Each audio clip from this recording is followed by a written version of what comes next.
So tell me about the role that you play in this movie. You play Abby Johnson's lawyer, correct? That's right. Yeah, I played Jeff Paradowski, the real life Texas lawyer who Abby calls in because as soon as basically as soon as she left Planned Parenthood, got a gag order so that she couldn't talk about anything that had happened there, and then tried to sue her for all this potentially damaging information she might reveal, and so they call me up and I help defend her against Planned Parenthood. So. Right. And by the way, one of our producers just saw this movie this past weekend, spoke very highly of it. You guys have done a really incredible thing, which has led, I mean, this number, 15 workers. This movie opened, what, 3 weeks ago? And 15 workers in Yeah. abortion clinics have already said, listen, if this is the truth about Planned Parenthood, I can't work here anymore.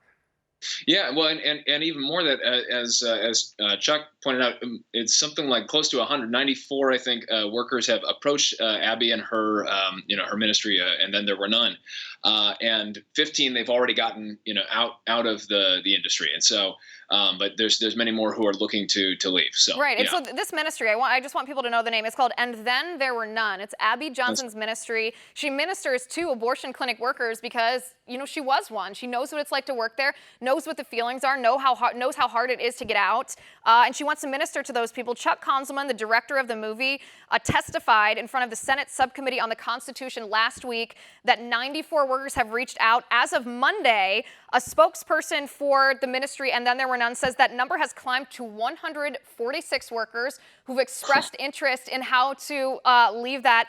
Absolutely incredible. What for you, during the making of this film, talking to Abby ahead of time or watching it, what was that moment to you that really hit home, that you hope hits home for viewers?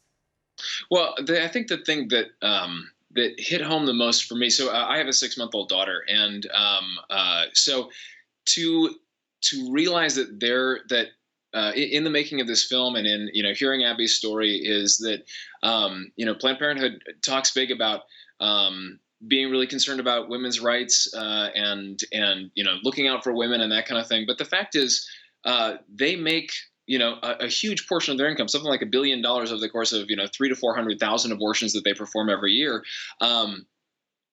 They make their money by separating women from their children and convincing women that that's the only way to exercise their rights, and to look at my daughter and go, what if someone tried to take her away from me?